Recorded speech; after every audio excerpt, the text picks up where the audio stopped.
Hello दोस्तों, कैसे हैं आप। और मैं ऑप्टोमेट्रिस्ट सोनू वैद आप सबका एक बार फिर से ऑप्थेल्मोलॉजी हिंदी चैनल में स्वागत करता हूं। और आज हम बात करेंगे कि जो पावर है, मतलब जो चश्मे का नंबर है, वो कितने प्रकार का होता है, कितने टाइप का होता है।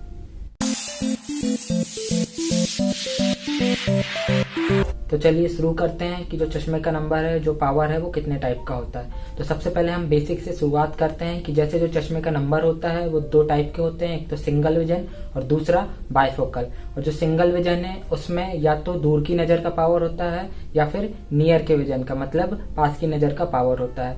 और जो दूर की नजर का पावर है वो एक तो प्लस में रहता है और दूसरा माइनस में रहता है। और जो दूर की नजर का पावर है उसमें भी एक स्पेरिकल पावर होता है और एक सिलेंड्रिकल पावर होता है। और जो स्पेरिकल पावर होता है उसमें प्लस और माइनस दोनों होता है। मतलब जिस पेशेंट का अगर माइनस का पावर हो तो वो पेशेंट मायोपिक होगा, मतलब उस पेशेंट में जो भी रेज आंख के अंदर फोकस होगी वो रेटिना के पहले फोकस हो जाती है, जिसके करेक्शन के लिए हम माइनस पावर का लेंस लगाते हैं। और जब हम माइनस पावर का लेंस लगाते हैं तब जो भी रेज हमारे आंख के अंदर जाती है, मतलब मायोपिक पेशेंट के आंख के अंदर जाती है, वो डायरेक्ट रेटिना के मैकुला पर पहुंचती है और इमेज बनाती है, और तब पेशेंट को साफ और क्लियर दिखाई देता है। और इसी तरीके से जिन पेशेंट को प्लस पावर का लेंस लगता है डिस्टेंस विजन के करेक्शन के लिए, वो पेशेंट हाइपरमेट्रोपिक होते हैं, मतलब उनके डिस्टेंस विजन के करेक्शन के लिए प्लस पावर का लेंस लगता है। और उन पेशेंट में जो भी रेज आंख के अंदर फोकस होती है, मतलब हाइपरमेट्रोपिक पेशेंट में जो भी रेज आंख के अंदर फोकस होती है वो रेटिना के बाद फोकस होती है। इसलिए उन पेशेंट के डिस्टेंस विजन के करेक्शन के लिए हम प्लस पावर का लेंस लगाते हैं, और तब फिर जो रेज आंख के अंदर फोकस होती है वह डायरेक्ट रेटिना के मैकुला पर फोकस होती है और इमेज बनाती है, और तब पेशेंट को दूर की नजर का विजन साफ दिखाई देता है।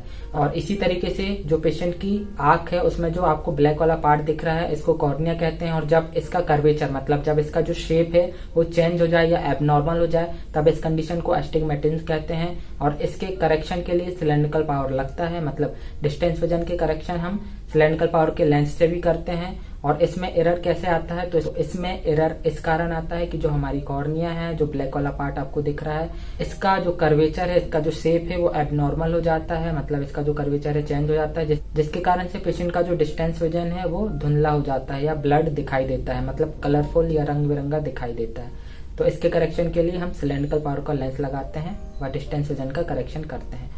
ये तो हुआ डिस्टेंस विजन के करेक्शन के बारे में, जो कि सिंगल विजन के अंतर्गत आता है। और अब हम इसी तरीके से बात करते हैं नियर विजन के लिए, मतलब जिसको हम बायफोकल कहते हैं। मतलब जब किसी पेशेंट को पास की नजर के लिए और दूर की नजर के लिए, दोनों विजन के करेक्शन के लिए चश्मे का जो नंबर लगता है उसको बायफोकल कहते हैं, जिसमें पास की नजर और दूर की नजर दोनों विजन के करेक्शन का पावर होता है। और इन दोनों कंडीशन में जो पावर होता है उसके जो साइन होते हैं, या तो माइनस होगा या प्लस होगा, उस साइन के हिसाब से ही हम इस पावर को डिफाइन करते हैं कि ये पावर सिंपल पावर में है, कि कंपाउंड पावर में है, कि मिक्स कंपाउंड पावर में है, कि पावर टू पावर में है।